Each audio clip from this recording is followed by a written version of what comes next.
Guten Morgen from Frankfurt. I just got off a fantastic Singapore Airlines flight, but ultimately I'm trying to get to Switzerland.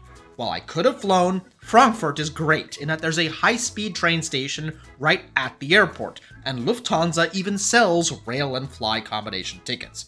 But Deutsche Bahn has a downright dreadful reputation, and for many good reasons.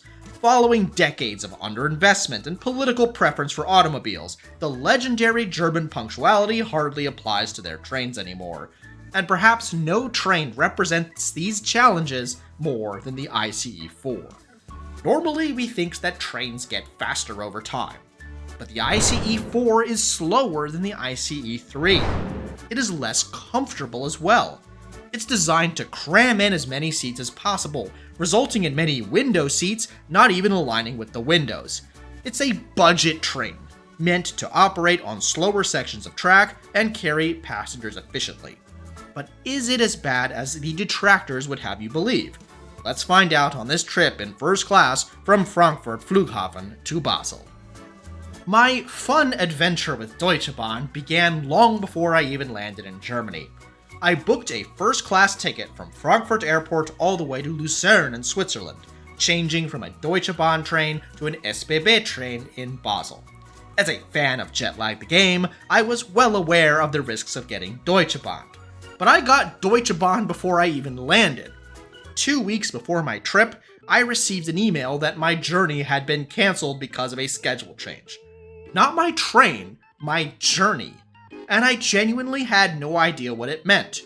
Both my SBB and Deutsche Bahn trains hadn't been cancelled, or had their times changed at all. If anyone has an idea about how or why this happened, please let me know down in the comments. The Deutsche Bahn Navigator app wouldn't let me rebook anything, only saying that I could take any combination of trains that I wanted. This ended up actually working out in my favor, but could be a great source of stress for some folks for sure. I had scheduled a nearly 3-hour layover in Frankfurt to make my train, given the risks of a flight delay. There was an earlier train I could have tried to make, but booking an advanced, non-refundable ticket, I didn't want to risk it. Now, I was gonna go for it. I'd have 1 hour between getting off my flight and the departure of the earlier train. That should be plenty of time, right? Well, no. I ran headfirst into the immigration line. For non-EU citizens, there was only a handful of agents, and it took just shy of 45 minutes to clear. I had about 12 minutes from clearing immigration to making my train, so I hoofed it. While the train station is connected to the terminal, you do need to take the escalators up and walk quite a ways. I first headed to the Deutsche Bahn ticket office to confirm that I could indeed board this train, which was pulling into the station in 2 minutes. The agent said yes, but it was so close to departure that the system wouldn't let her make a reservation, which I had paid for. Satisfied with that, I headed down the escalator and arrived at the platform just as the train was pulling in. No, this isn't exaggerated. This footage is of me panicking that the first class coaches are in the front, so I better move it. I found a carriage that seemed to have some space and sat down. Later, I would realize that these seats were reserved for gold and platinum members of the Deutsche Bahn loyalty program, but I'm sorry, I'm tired and I don't care.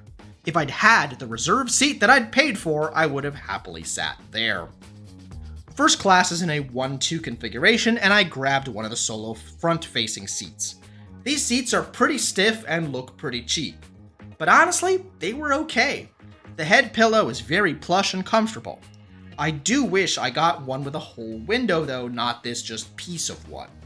When selecting seats online, you can now see if you'll get a window at your window seat or not. Legroom was quite good, and there's a power plug at the seats as well. A large screen allows for shade. 1 minute late, we pulled out of Frankfurt Flughafen. Travel time to Basel was 2 hours and 57 minutes. One of the selling features of the ICE4 trains are their adaptable mood lighting. Perhaps it depends on the time of day, but I didn't see anything special on this trip.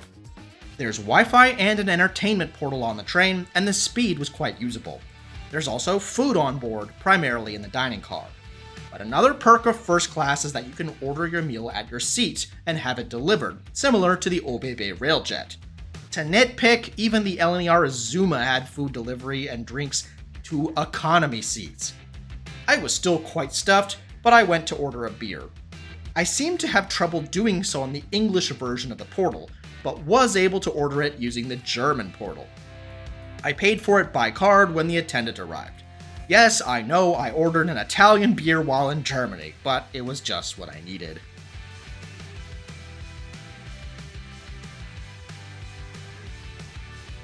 For the initial stretch of the journey, we really weren't going all that fast.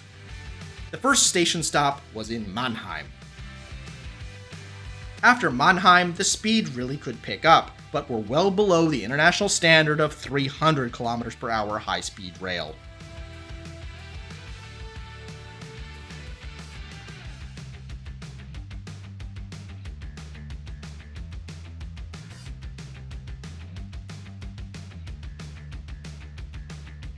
After Mannheim came Karlsruhe, Offenburg, Freiburg, and Basel-Bad. I didn't want to go to the bad Basel, on the German side, so I stayed on as we crossed over from Germany into Switzerland. We pulled into the station only 2 minutes late, which for German trains is a real accomplishment. So is the ICE4 as bad as they say? Honestly, I think the trip was fine. I was able to get on an earlier train, it was comfortable enough, and I got to relax a bit on the 3-hour trip. It's hardly the best, fastest, or most comfortable high-speed train in the world, but that was never its goal. The ICE4 is meant to be good enough. It's not as fast as the ICE3 or ICE3 Neo, capable of 320 km per hour.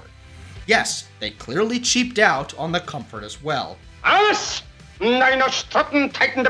as an American, I'm not sure I'm really in a position to be critical. Deutsche Bahn placed the largest order in their history for the ICE4, with 137 entering service between 2017 and 2023. That's more train sets of just one type ordered and delivered than Amtrak has of all their trains for the next several decades. Deutsche Bahn deserves more new trains, more track investment, and hopefully an increase in their punctuality.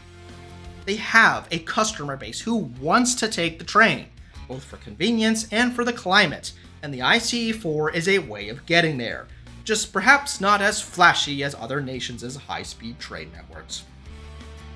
But from Basel, I am off to Luzern, and if I'm in Switzerland, that can only mean one thing.